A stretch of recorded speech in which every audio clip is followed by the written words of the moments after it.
right, class, this is Miss Pen, and as I promised you, I was going to do some mini lessons. So today we're going to start with topic 10.2, which is a review.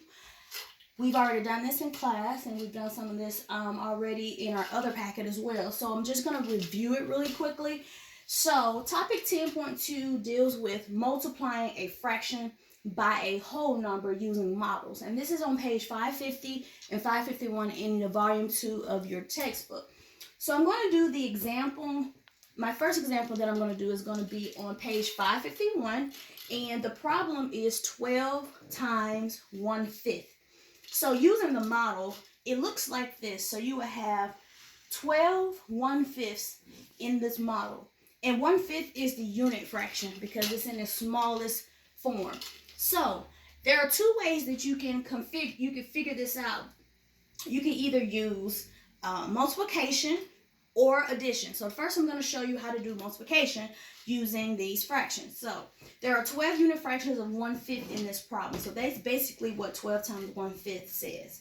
So the first way we're going to do is multiplication. And we're going to multiply your whole number, which is 12, by the numerator, which is 1.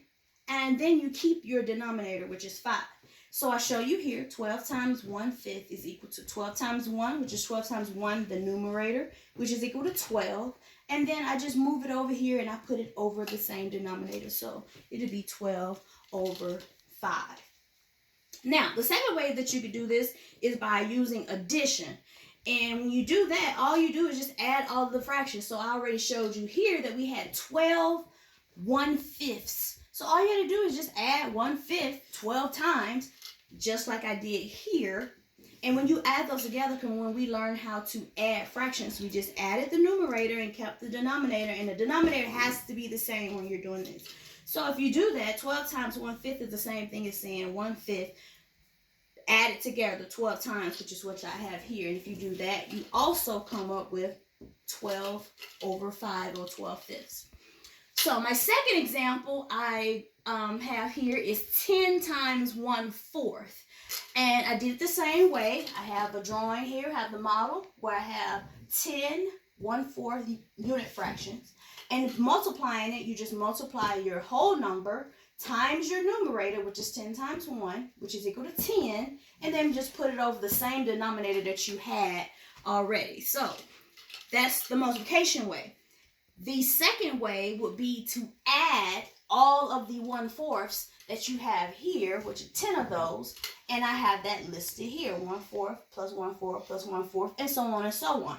So if you add all those together, all those ones at the top add up to 10, and you keep your same denominator. Now, these are some notes that you need to make sure you remember when you're doing this. Number one is always keep the same denominator. Don't change your denominator. That means you're not multiplying it times anything. You're not adding it times anything. In this case, keep your denominator. The second thing is never multiply your whole number by the denominator. You only multiply your whole number by your numerator. Always keep the same denominator.